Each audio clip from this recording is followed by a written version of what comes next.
Welcome. This is Jane Gardner of Solopreneur Success Strategies, and today is Get Your Message Out Tuesday, where we talk about you, your brand, and how you use your messaging for your brand, your messaging on your website, messaging in social media. So it's all about your messaging and how it attracts your customers. So we've been talking about your brand and how to create it. We're talking about your website right now and some of the pages that you could have on your business website that you can brand as well. If you want to look at the discussion, we had about 5 weeks of that on your brand and how to create your brand. You can go to jgtips.com/YouTube to see the previous Get Your Message Out Tuesday shows. Those are on Tuesday. And there's usually a little description below them so you can catch up on which ones you want to look at. So today we're going to be talking about some of the other pages on your website that you can brand, and these are basically the minimum number of pages that you should have on your website, and in order for people to get to know, like, and trust you. So today I should probably tell you I'm Jane Gardner. I work with my husband for the last 20 years in our engineering firm in Western Canada. And I went out about 3 years ago to help others start their own business. So let's get started and talk about your website. And that's not it. I knew I would do that. I picked the wrong button. So that's me. And so let's go and we'll have a look at some of the information on your website. Then Get Your Message Out Tuesday. So I have an offer on building your own brand in a week, which is at jgtips.com/brand. And you can have a look at it. It's an early adopter offer, so that we're going to be creating it together. And once it becomes a proper program, it will be a lot more money. But basically, you identify the unique benefits of your business. How do you differentiate yourself from your competitors? Identify your core markets, name your product, develop your brand messaging, and then measure how they're doing and what tools you can do to measure that. So once you have your messaging, you can attract your customers to your website and to any of the other social medias that you are on. So there are over 3.4 billion by now people on the internet, and I'm sure you can find your customers by attracting them with messaging in social media, and also, of course, through your website and interactions with other people on the internet in social media. So we have had a 4-week training on you and your brand. We are now in you and your website, looking at some of the pages you can brand. And then we will be looking at you and social media, which ones should you be using, and we'll look at the various social media platforms and how to brand them. So a brand is your promise, your commitment, and what you stand for and stand against in your business. It is all about your messaging. It's your messaging that is consistent, accepted by your customer, and it has a unique edge to differentiate yourself from your competitors.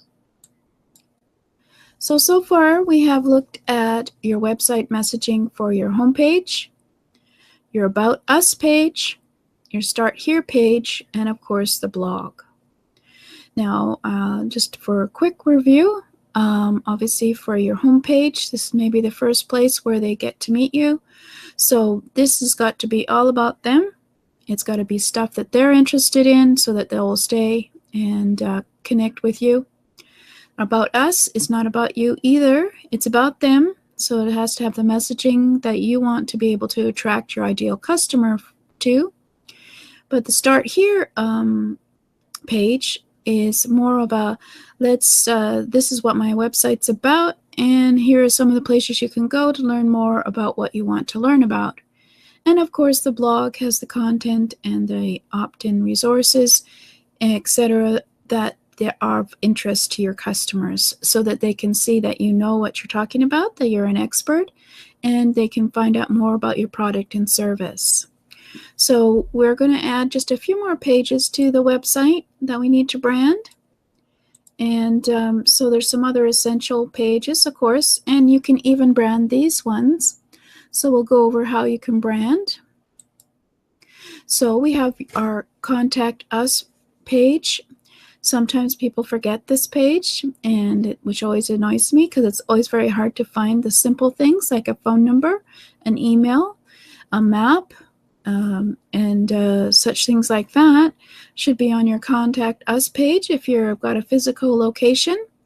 And of course, you can have your messaging on your Contact Us page, as well as your branding, your colors, your logo, all these kind of elements, so that if they happen to land on your Contact Us page instead of your home page, then they will be able to understand that you have got a whole branding to your whole website. Now, you would also want to have a sitemap, which is a software thing. It's a plugin to have that shows the search engines what the pages are on your website, so that they get familiar with the keywords that you have, so that you're optimized when someone goes into a search engine and uses a keyword that where they're looking for you, basically it will come to you because you have the sitemap. Really helps as well. And of course, you have to have all the legal requirements on your privacy policy, on your affiliate policy, and all your other things in order to make it comfortable for the government to know that you are a legitimate organization, as well as, of course, your customers have to know that you are a legitimate organization. So make sure they're front and center. At least a link there on your homepage, which I do, and then it links back to where the legal requirements are so they can go read them if they wish. And most important, something that people do forget is the help and frequently asked questions for any kind of website, because no matter what kind of website you are, it's always important to have questions answered so that they can understand that you understand what their issues are with your product or service, or if they want any assistance and have a question on your product or service. So for that, of course, if you're branding yourself as a hepcat, that's an old-fashioned word. If you're branding yourself as for the younger generation versus the older generation, you will use different language. You will make it. You will probably have easier to read for the older generation, larger text, colors, not too many, or you might decide that you're going to be a dizzy-wizzy type of website. Sorry, I hadn't thought of talking about this, so I'm improvising at my age. And of course, you should have your 404 error page. And on that 404 error page, that can also be all about you and your messaging. It can be quirky, it can be fun, it can be just simple, but it should be there so that they can understand that they've come to the wrong place and where to go to find you. Usually, you head them back to your home page. So I think next week maybe what we'll do is have a look at a few websites and see how they've branded everything and made them either funny, or they've made them governmental, or they've made them just easy to read for the older generation, etc. And see how people are using their brand and their messaging on their website in order to have a consistent vision for their website. But what would your potential customers want to read about on your blog, on your website, on your various About Us pages, or your other pages? It's all about your customer. And so you have to think about, okay, I've got this page here. What is the messaging that I want to say on these pages, which will speak to them so that they understand that they are people that I want to be my customers. So you have to have your brand messaging consistent so that they can know, like, and trust you. And of course, you have to be the solution to their problem. So when you're designing your page, whatever page it might be, remember that it's all about the customer and what would your visitor want to see when they come to your website. So we can, besides, of course, all these ones that I mentioned, like the home, about us, start here, and the blog, your help, your contact us page.